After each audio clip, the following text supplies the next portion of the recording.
오늘 저와 여러분이 인생의 기로에서라는 말씀 제목을 가지고 함께 나누기를 원합니다. 아이들이 집집마다 다 갇혀 있어서 참 힘든 가운데 있으리라 생각이 듭니다. 아마도 이 시간 함께 예배하면서 또 자녀들과 함께 예배하는 가정이 있는 줄 압니다. 우리 자녀들에게 제가 한 가지 규칙을 알려드리고자 합니다. 이 규칙을 우리 자녀들이 잘 숙지한다면 가정이 행복해지고 또 평화가 찾아올 것입니다. 코로나 방학 생활 규칙이 됩니다. 우리 같이 한번 좀 눈여겨서 보았으면 좋겠습니다. 제가 한번 읽어볼까요? 첫째, 주는 대로 먹는다. 두 번째, 유튜브 끄라고 하면 당장 끈다. 세 번째, 사용한 물건 즉시 제자리로. 네 번째, 한 번 말하면 바로 움직인다. 다섯 번째, 어머니에게 쓸데없이 말 걸지 않는다. 맨 밑에 줄이 제일 중요합니다. 위사항을 어길 시에 피가 코로 나올 것이다. 네, 아마도 여러분에게 정말 중요한 이 방학 생활 규칙인데 우리 자녀들은 정말 부모님의 말씀에 잘 순종을 하고 특별히 엄마의 말씀에 잘 순종했으면 좋겠고요. 또 부모님들도 감정을 잘 조절하셔서 우리 자녀들을 노엽게 하지 않기를 바랍니다. 작년 말에 결혼정보회사에서 발표한 기준입니다.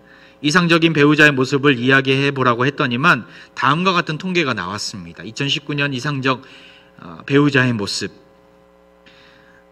어떤 기준들이 있습니까? 신장, 연소득, 자산, 연령 차이, 학력, 직업, 중요 사항이 있죠. 세상 사람들의 우선순위이기도 하고 많은 또 믿는 사람들도 또 이 우선순위를, 이 기준을 내세우기도 합니다. 하지만 참 쉽지 않은 기준이기도 합니다. 이게 평균이라고 생각한다면 더더욱 결혼하기가 어려울 것입니다. 단순히 결혼 대상자들에게 있는 기준이라고 보기보다는 또 부모님들도 이와 같은 기준을 가지고 있는 현실이기 때문에 결혼하기가 더욱더 쉽지 않은 현실입니다. 여러분들 결혼했을 때 상황을 한번 돌이켜 보십시오. 여러분들 어떠한 기준을 가지고 배우자를 선택했고 또 만났습니까? 또한 결혼했습니까? 경제적으로 여유롭지 못했던 저는 저쪽 서울의 그 번동 꼭대기 산동네에서 신혼방을 시작했습니다. 단칸방에서 신혼집을 마련했습니다. 둘 다 경제적으로 어려운 상황이었기 때문에 또한 그리 여유 있는 형편이 아니었기 때문에 단칸방 전세에서 시작을 했습니다. 근데 그때는 그것이 눈에 들어오지 않았습니다. 그냥 결혼 자체가 너무나 행복했고 너무나 기뻤습니다. 그래서 지금 보면 참 창피한 일인데 그 단칸방을 구경시켜드리고 싶어서 교회 식구들이나 또한 동료 교육자들을 많이 초대했던 기억이 납니다. 지금 보면 그 조그만 방에 들어가서 정말 왁작지껄하면서 있었던 자체가 너무나 창피한 생각이 드는데 그때는 아무런 생각 없이 새 가정을 오픈하고 또 초대하는 게 얼마나 기뻤던지 그러한 창피함은 전혀 없었습니다. 그냥 가정을 주신 것 자체가 또한 배우자를 주신 것 자체가 저에겐 너무나 큰 기쁨이었습니다. 세상 사람들은 배우자를 선택할 때 며느리나 사위 후보를 볼 때 앞서 보았던 기준으로 선택을 합니다. 주님의 자녀들은 어떠한 기준으로 선택을 해야 합니까? 비단 배우자만을 선택할 때를 의미하지 않습니다. 왜냐하면 인생은 선택의 연속이기 때문에 그러하죠. 수많은 갈림길에서 우리는 인생 속에서 많은 선택을 합니다. 짜장면을 먹을까? 짬뽕을 먹을까? 부터 시작해서 어느 대학에 들어갈까? 어떤 직장을 얻어야 될까? 무슨 전공을 해야 될까? 어떠한 배우자를 만나야 할까? 조금 있으면 이제 총선인데 어느 정당, 어느 국회의원을 뽑아야 할까? 수많은 선택의 기로 앞에 우리는 서 있습니다. 그때마다 여러분들은 무슨 기준을 가지고 선택의 버튼을 누르십니까? 오늘 본문은 아브라함의 인생 마지막에 일어난 말씀입니다. 아브라함은 이제 인생의 은퇴를 준비해야 할 시간을 가지고 있습니다. 땅도 마련했겠다. 아내의 죽음 앞에서 그는 이제 단 한 가지의 숙제를 남겨두고 있었습니다. 바로 사랑하는 아들 이삭의 배우자를, 아들의 배우자를, 며느리를 선택하는 문제였죠. 창세기 25장은 리브가, 이삭의 아내가 어떻게 선택되어졌는가, 이 사실을 기록한 말씀이기도 합니다. 그런데 오늘 말씀은 성경 전체를 보았을 때 한 단일 사건을 설명하는 그 장으로는 가장 긴 장이기도 합니다. 분량이 가장 많죠. 자그마치 67절이나 적혀져 있습니다. 이삭의 아내를 구하는 내용에 왜 이렇게 많은 지면을 할애한 것일까요? 그만큼 성도들의 인생 속에서 놓쳐서는 안 될 중요한 의미가 담겨져 있다는 뜻이죠. 저는 오늘 여러분과 함께 믿는 우리가 수많은 선택의 기로에서 어떻게 선택해야 될 것인가. 왜냐하면 오늘 본문은 수많은 선택의 기로 앞에서 무슨 기준으로 어떻게 하면 하나님의 인도하심을 받을 수 있을까, 살아갈 수 있을까, 하나님이 원하시는 사람으로 살아갈 수 있을까에 대한 해답이 담겨져 있기 때문에 저는 오늘 여러분과 함께 이것을 발견하고자 합니다. 오늘 본문이 너무나 길어서 다 읽지는 못했지만 오늘 본문 안에 24장 안에는 4명의 중요한 인물들이 나옵니다. 우리가 잘 알고 있는 아브라함이 나오고요, 그의 늙은 종 엘리에셀이 나옵니다. 그리고 리브가와 이삭이 등장합니다. 미리 결론부터 말씀드리자면 본문 속에 이들은 선택의 기로에서 하나같이 탁월한 선택, 하나님께서 원하시는 선택을 했다라는 거예요. 그리고 그 선택은 그들을 축복의 자리로 이끌어 주었다는 그런 공통점이 오늘 본문에서 발견되고 있습니다. 이들은 먼저 어떤 복을 받았을까요? 먼저 여러분과 함께 결론부터 보고자 합니다. 먼저 아브라함이죠. 1절을 보십시오. 아브라함이 나이가 많아 늙었고 여호와께서 그에게 범사에 복을 주셨더라. 현재 아브라함의 나이는 한 140세 전후가 되었을 것입니다. 나이가 아주 많았던 시기였죠. 그는 아내를 잃고 큰 슬픔 중에 있었지만 하나님은 여전히 그와 함께 하셨고 범사에 언제 어디서나 늘 항상 그에게 복을 주셨다라는 거예요. 젊었을 때 잘 나가도 노년에 쓸쓸히 홀로 남겨져 있는 우리 어르신들을 보면 참 마음이 안타까울 때가 있습니다. 경제적으로도 어렵고 육체적으로도 연약한 분들이 많이 있죠. 아브라함은 비록 아내를 잃었지만 하나님께서 범사에 그에게 복을 주셔서 일어설 수 있었습니다. 복된 노년을 살고 있는 것이죠. 몸이 건강하거나 유복한 삶을 누리는 것이 아니라 그런 차원의 복을 이야기하는 것이 아니라 하나님과 늘 동행하면서 하나님 앞에 간구하는 것마다 응답되어지고 하나님께서 주시는 기쁨을 날마다 누렸다라는 그런 복을 그는 복을 누리면서 살고 있었던 것이죠. 오늘 본문에 또한 축복을 누리는 두 번째 인물이 나옵니다. 앞서 말씀드렸던 늙은 종 엘리에셀입니다. 그는 아브라함의 명령을 받고 가나안 땅으로 떠납니다. 멀고도 험한 길이었죠. 하지만 리브가를 극적으로 만나게 되고 리브가의 부모 앞에서 이런 고백을 그는 합니다. 56절 말씀이죠. 우리 같이 한번 읽어볼까요? 시작. 그 사람이 그들에게 이르되 나를 만류하지 마소서. 여호와께서 내게 형통한 길을 주셨으니 나를 보내어 내 주인에게로 돌아가게 하소서. 그는 고백합니다. 자신이 어떠한 길을 살았다고요? 형통한 길을 받았다라고. 이삭의 며느리를 구해야 되는 막중한 사명을 가지고 떠난 이 머나먼 메소포타미아 땅을 밟았을 때 그가 고백한 것은 이것은 형통한 길이었다.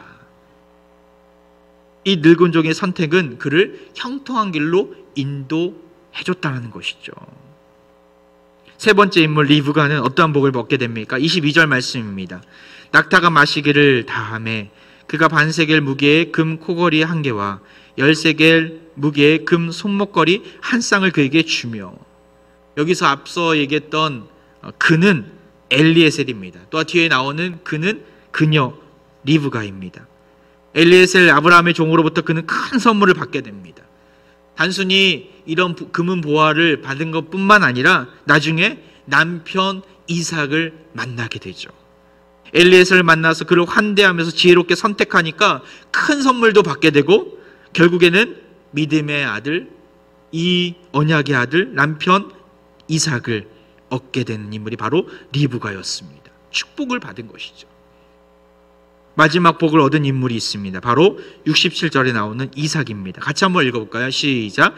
이삭이 리브가를 인도하여 그의 어머니 사라의 장막에 드리고 그를 맞이하여 아내로 삼고 사랑하였으니 이삭이 그의 어머니를 장례한 후에 위로를 얻었더라. 그는 아내도 얻고 어머니를 잃고 시대에 빠져 있을 때 하나님의 큰 위로를 또한 얻게 됩니다. 어머니를 잃은 지 3년 동안 그는 그 슬픔에서 헤어나오지 못하고 있었습니다. 그때 주님은 그에게 사랑스러운 아내 리브가를 주심으로 인해서 슬픔에서 일어날 수 있는 위로함을 그는 얻게 됩니다. 리브가를 진정으로 사랑했던 이삭은 다른 족장들과는 비교되게 단 한 명의 아내를 둔 유일한 족장이었습니다. 일부일처의 모범을 보여준 사람이었죠. 앞서 4명의 이야기를 말씀드렸는데 오늘 본문 20장에 등장하는 그들입니다. 그들은 모두가 하나같이 하나님의 특별한 축복을 받은 자들이었습니다. 아브라함은 노년의 범사에 복을 얻었고요. 늙은 종 엘리에셀은 순종하게 인도하시는 형통함의 복을 누리게 됩니다. 리브가는 만남의 축복도 누리면서 또한 하나님께서 주시는 채워주심의 복을 누렸습니다. 이삭은 또 어떻습니까? 아내를 얻게 되고 위로함의 은혜를 경험하게 됩니다. 코로나19로 인해서 많은 분들이 시대에 빠져 있고 힘든 이 시기에 우리 화평의 가족 모두에게 이러한 은혜가, 이러한 축복이 넘치기를 소망합니다.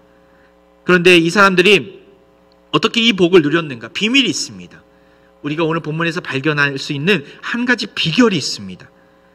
우리는 오늘 본문 속에서 이들의 말과 행동을 보면서 축복의 열쇠를, 축복의 문을 열고 들어갈 수 있는 열쇠를 발견할 수 있습니다. 그들이 선택의 기로에서 무엇을 선택했는가, 어떠한 선택의 기준을 가지고 그 과정을 거쳤는가를 보면 알 수 있습니다. 다시금 먼저 아브라함의 모습을 여러분과 함께 보고자 합니다. 아브라함은 아내를 보내고 나서 큰 숙제가 있었습니다. 2년이 지났는데 시대에 빠져 있는 이삭을 보니까 그에게 아내를 구해줘야 되겠다는 마음을 얻게 됩니다. 우리나라도 예전에 그랬듯이 이 당시에 아브라함의 시대에도 부모가 그 자식의 배필을 구해주는 것이 의무였습니다. 지금 같아서 말도 안 되는 일이지만 그 당시에는 그것이 문화였습니다. 아브라함은 이때 원칙을 세웁니다. 며느리를 가나안 땅이 아닌 아브라함의 고향 메소포타미아에서 온 여자로 삼아야겠다는 다짐이었죠. 그래서 늙은 종 엘리에셀을 부릅니다. 그리고 그를 그곳까지 보내고자 합니다. 그가 이렇게 이야기하죠. 이삭을 데리고 가면 어떻겠습니까? 종이 이렇게 권하지만 그는 거부를 합니다. 하나님께서 이 땅을 우리에게 주셨으니 이삭은 여기에서 머물러야 한다. 이런 원칙을 세웁니다. 그리고 늙은 종과 낙타 10마리와 또한 일행만을 보냅니다. 아브라함에게는 이 선택의 기로에서 신앙의 원칙이 있었죠. 이방인 며느리를 얻지 않겠다는 원칙이었고 이삭을 약속의 땅에서 벗어나게 하지 않겠다는 원칙이었습니다. 이것은 철저하게 하나님 중심주의의 원칙이었고 하나님의 약속을 신뢰하며 얻은 원칙이었습니다. 읽지는 않겠지만 7절을 보면 늙은 종을 파송하면서 반드시 하나님께서 사자를 앞서서 보내오셔서 모든 것들을 다 준비시켜 줄 것이다. 여호와 이레 되신 하나님을 신뢰하면서 이 종을 파송합니다. 세상의 기준은 여러분 우리는 달라야 합니다. 세상의 기준과는 달라야 합니다. 외모를 보고 스펙을 보고 권력을 봅니다. 세상의 기준에서는. 근데 하나님은 우리의 외모를 보지 않으시는 분이십니다. 로마서 2장 11절에 이런 말씀이 있죠. 이는 하나님께서 외모로 사람을 취하지 아니하심이라. 만약 우리를 외모로 보고 하나님께서 택하셨다면 우리는 그 하나님의 기준에 들지 못하는 자들입니다. 하나님의 구원의 범주 안에 들어갈 수 없는 자격이 없는 자들입니다. 오직 은혜로 우리를 택하신 것이죠. 아브라함은 외모로 기준을 세우지 않았습니다. 선택의 기로 앞에 섰을 때 철저하게 하나님 중심이었습니다. 하나님의 언약을 신뢰하고 여호와 이레 되신 하나님을 기대하며 나아갔습니다. 그러할 때 그의 믿음 속에서 하나님은 범사에 그에게 복을 주셨고 믿음의 승기가 잘 이루어질 수 있도록 도와주셨습니다. 여러분, 우리에게도 이러한 은혜가 있기를 원합니다. 외모로, 세상의 기준으로, 세상의 잣대로 방법을 생각해내고 온갖 잔머리와 잔꾀로 나아가지 말아야 합니다. 철저하게 하나님 약속을 신뢰하고 세상의 방법이 아닌 하나님의 방법을 신뢰하고 나아가야 합니다. 그러할 때 하나님은 우리보다 앞서서 일을 하실 것입니다. 하나님의 일은 우리의 힘으로 하는 것이 아니죠. 하나님의 은혜와 섭리로 하는 것입니다. 그렇게 기준도 신앙이 기준이 되어야 합니다. 직장을 선택할 때도, 가정을 세울 때도, 결혼을 할 때도, 자녀를 키울 때도 신앙이 기준이 되고 최우선순위가 되어야 합니다. 그러할 때 형통한 길이 열립니다. 100% 불가능한 일이 100% 가능한 일로 바뀝니다. 이러한 은혜가 우리 하평 가족들에게 있기를 소망합니다. 나아가 두 번째 인물, 늙은 종 엘리에셀은 어떠한 모습의 선택의 기로에 서 있습니까? 아브라함의 명령에 그는 순종합니다. 가나안 땅에서 메소포타미아 나홀의 성까지는 왕복 1600km가 되는 먼 대장정이었습니다. 아브라함도 늙었듯이 엘리에셀도 늙은 종이었습니다. 나이가 많아 이 머나먼 길을 떠나는 것은 엄청난 부담이었죠. 생명을 건 여정이었습니다. 더군다나 그곳에서 아브라함의 마음에 쏙 드는, 또한 이삭의 마음에 쏙 드는 이삭의 아내를 찾아낸다는 것은 해변 모래밭 속에서 바늘을 찾는 것과 같은 이치입니다. 그러한 부담감 속에서도 그는 머뭇거리거나 중단하지 않습니다. 불가능하다고 불평하지 않습니다. 그저 아브라함의 명령에 묵묵히 순종의 자리로 나아갑니다. 그때 그가 한 일이 있어요. 12절 말씀 볼까요? 우리 같이 한번 읽어보겠습니다. 12절 시작. 그가 이르되 우리 주인 아브라함의 하나님 여호와여, 원하건대 오늘 나에게 순조롭게 만나게 하사 내 주인 아브라함에게 은혜를 베푸시옵소서. 그가 이르되, 누구한테 이르는 겁니까? 우리 주인 아브라함의 하나님 여호와여. 그가 지금 무엇을 하고 있는 거예요? 기도하고 있는 거예요. 13절 14절을 보면 성중의 딸들 중에서 물을 기르러 나올 텐데 그녀들 중에 자신에게도 물을 주고 모든 낙타에게도 물을 주는 여인을 만나게 해달라고, 그녀가 이삭의 배필이라고 여기겠노라고 그는 기도합니다. 아주 구체적으로, 매우 구체적으로 그는 하나님 앞에 구하고 있는 것이죠. 기도를 마무리할 때 어떠한 응답이 돌아옵니까? 15절 말씀이에요. 같이 한번 읽어보겠습니다. 시작. 말을 마치기도 전에 리브가가 물동이를 어깨에 메고 나오니 그는 아브라함의 동생 라홀의 아내 밀가의 아들 부두엘의 소생이라. 말을 마치기도 전에, 기도를 끝마치기도 전에 한 여인을 만난 것이죠. 아브라함의 동생 이 나홀의 손녀딸 리브가인 것입니다. 기도를 마치기도 전에 그는 하나님의 일하심을 본 것입니다. 그리고 기도를 하고 나서 하나님께서 어떻게 역사하시는지를 기다립니다. 그녀가 하는 행동 하나를 유심하게 쳐다보면서 말입니다. 21절 말씀을 보십시오. 그 사람이 그를 묵묵히 주목하여 여호와께서 과연 평탄한 길을 주신 여부를 알고자 하더니, 여호와께서 과연 평탄한 길을 주시는지를 염두하면서 알고자 하면서 이 상황을 지켜봅니다.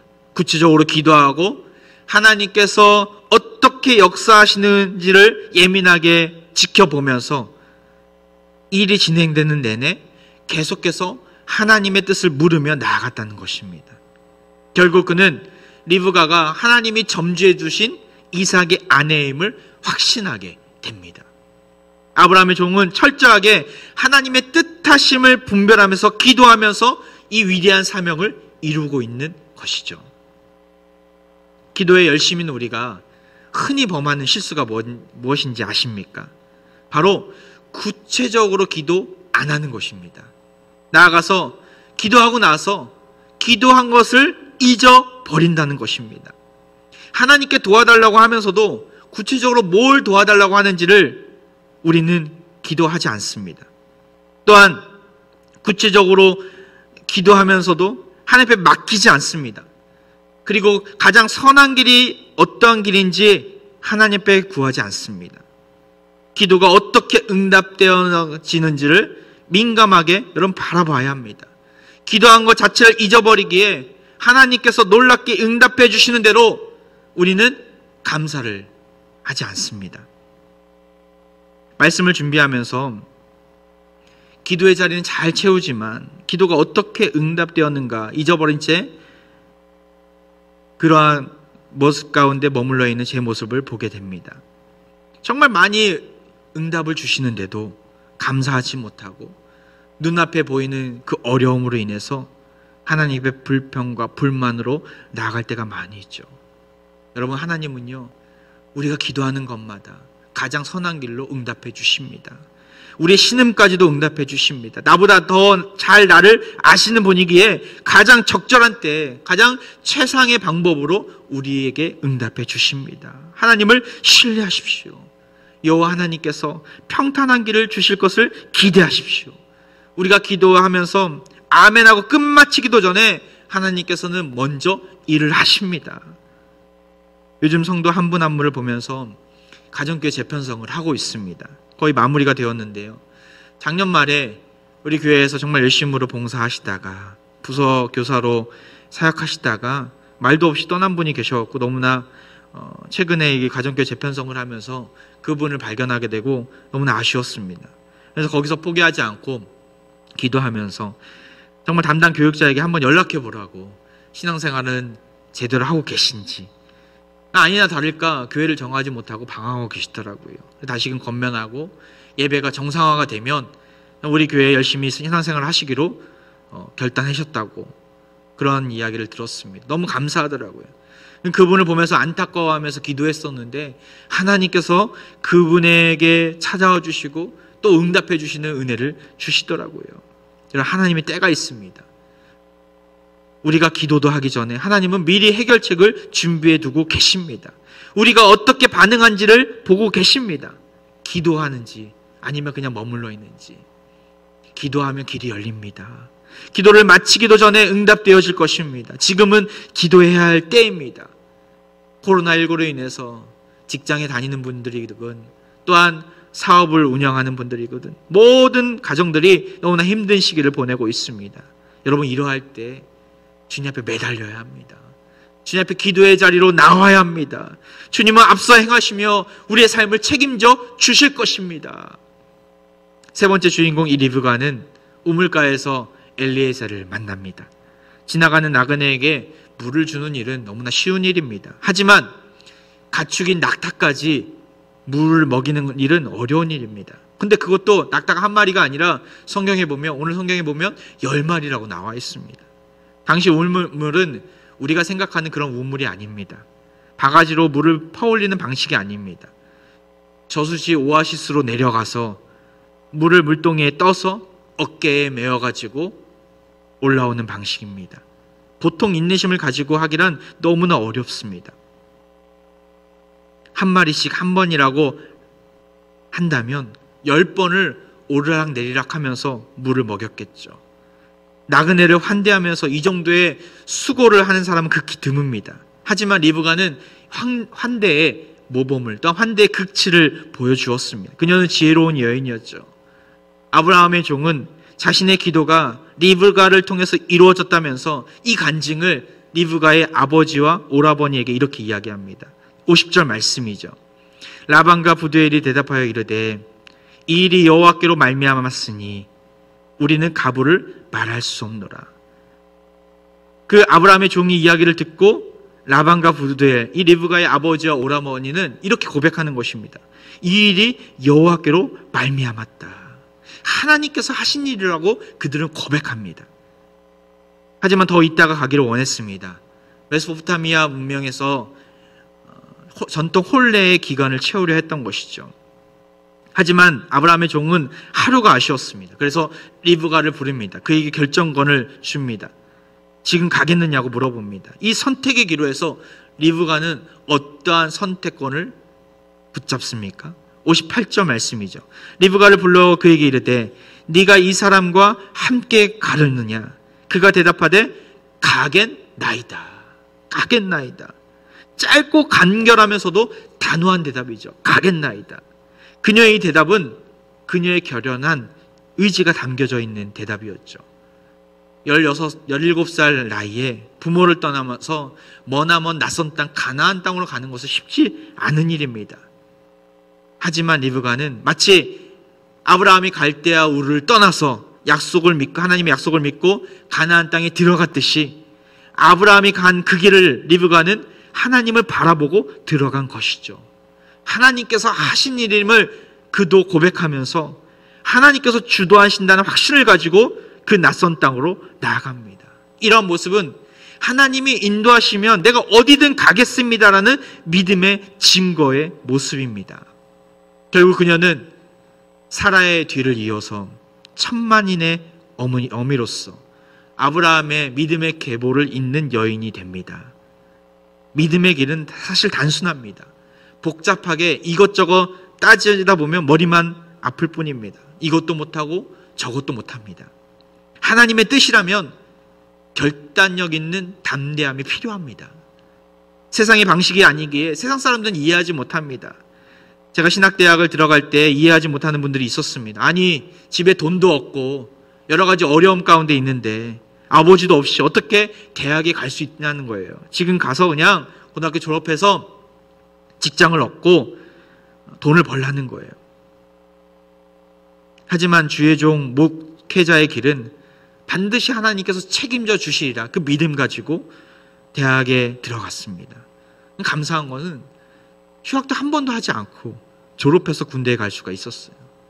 가정 형편은 물론 언제나 어려웠지만 학비 걱정하지 않고 휴학하지 않고 하나님께서 그때마다 정말 필요한 은혜를 주시면서 그 신학대학을 졸업할 수가 있었습니다. 여러분, 그렇습니다. 하나님이 뜻하신 길이면 길이 열립니다. 주님이 원하시면 우리의 상상의 범위를 넘어서서 주님은 놀라운 방법으로 우리를 이끌어 주실 것입니다. 담대함으로 나아가시길 바랍니다. 우리를 위축되게 만들고 상황은 악화 일로의 모습 가운데 있는 것처럼 느껴지지만 우리 주님은 살아 계십니다.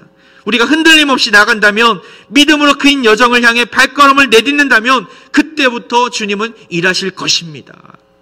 마지막 주인공 이삭은 기다리면서 묵묵히 목축일을 합니다. 그리고 그는 틈만 나면 이 목축일을 마치고 난 뒤에는 항상 들에 나갑니다. 거기서 목이 빠져라 메소포타미아에 들어간 사람들 그 일행을 기다린 것이 아니라 무엇을 했습니까? 63절 말씀을 보세요. 우리 같이 한번 읽어보겠습니다. 시작. 이삭이 저물 때 들에 나가 묵상하다가 눈을 들어보매 낙타들이 오는지라. 들에 나가 뭐 했다고요? 묵상하다가. 이 문장을 원어적으로 다시 한번 해석한다면 묵상하기 위해 들에 나갔다라고 이야기할 수 있습니다. 묵상이라는 뜻의 이 수하으라는 단어는 성경 전체에서 여기만 기록된 단어입니다. 이 원어적인 의미 안에는 반복적이고 습관적으로 묵상해 온 모습이 담겨져 있습니다. 중요한 것은 이삭은 기도의 자리에 있었다는 거예요. 기도의 자리를 사모하면서 습관을 가지고 하나님 앞에 나아갔다는 거예요. 그는 지금 어머니를 보낸 슬픔에서 헤어나오지 못한 상황이었고 또 아내를 맞이해야 하는 중차대한 일을 앞두고 있을 때에 그가 한 일은 무엇입니까? 수시로 하나님 앞에 나아가 묵상하면서 하나님의 뜻을 기도로 구했다는 것입니다. 결국 믿음의 아내, 지혜로운 사랑스러운 아내 리브가를 맞이하게 됩니다. 리브가와 함께 아브라함으로부터 물려받은 믿음의 유산을 상속받게 됩니다. 여러분, 우리는 묵상하는 삶을 살아야 합니다. 선택의 기로 앞에 있을 때 하나님 말씀을 묵상하며 묵상할수록 우리 마음 가운데 뭐가 넘칩니까? 불안함이 아닌, 초조함이 아닌 평안과 주님께서 주신 담대함이 넘칠 줄 믿습니다. 폭풍우가 몰아치고 슬픔이 가득하고 위태로운 일이 벌어질지라도 묵상하는 자는 흔들리지 않습니다. 어느 침대의 광고처럼 흔들리지 않는 편안한 마음은 침대에서 나오지 않는 거예요. 어디서 나옵니까? 바로 묵상으로부터 나옵니다. 말씀을 깊이 묵상하시기 바랍니다. 주님과의 깊은 교제 가운데 나아가시길 바랍니다. 유튜브에는 해답이 없습니다. 뉴스에는 해결책이 나오지 않습니다. 유튜브나 뉴스를 묵상하지 마시고 하나님으로부터 오는 음성에 귀를 기울이시고 하나님 말씀을 깊이 묵상하십시오. 묵상할 때 응답의 문이 열립니다. 묵상하다 보면 기다리던 길이 열릴 것입니다. 코로나19 바이러스로 인해 집에 있는 시간이 참 많을 텐데 이 시간이 많을수록 말씀 가운데 더욱 가까이 나아가십시오. 어떻게 하지 걱정과 근심으로 시간을 보내지 마시고 하나님께서 주시는 그 세미한 음성 가운데 귀를 기울이고 그 묵상의 자리에 주님과의 깊은 교제의 자리에 나아가십시오. 그러할 때 길이 열릴 것입니다. 위기의 강을 지나고 있는 때입니다. 만나는 분들마다 참 어렵다고, 전화하는 분들마다 지금은 정말 갈피를 못 잡겠다라고 하십니다. 당장 다음 주에 무슨 일이 일어날지 모르기 때문에 더욱 그러하죠. 여러분, 우리가 잊지 말아야 될 사실은 인생의 기로에 서 있을 때에 갈림길에서 이리저리 혼란 가운데 있다면 주님을 절대적으로 신뢰해야 한다는 것입니다. 선택의 기로에 계십니까? 인생의 기로 앞에서 어떠한 자세로 주님 앞에 나아가고 계십니까? 아브라함처럼 하나님의 약속을 신뢰하고 세상의 기준이 아닌 신앙의 기준 위에서 살아가시길 바랍니다. 늙은 종 이 엘리에셀처럼 묵묵히 순종하면서 주님의 뜻을 구체적으로 물으면서 주님께서 어떻게 역사하시는지, 평탄한 길을 어떻게 열어주시는지 귀를 기울이고 눈을 열어서 바라보시길 바랍니다. 리브가처럼 때로는 지혜롭게, 때로는 단호하게, 결단력 있게 주님을 신뢰하며 나아가십시오. 이삭처럼 주님의 말씀을 묵상하면서 주님의 때를 기다리십시오. 그러할 때 어떤 복이 임합니까? 오늘 네 사람에게 주신 복들 어떤 복이 있었습니까?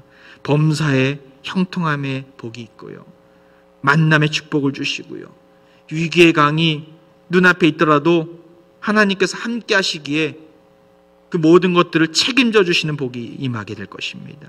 두려워하지 마시기 바랍니다.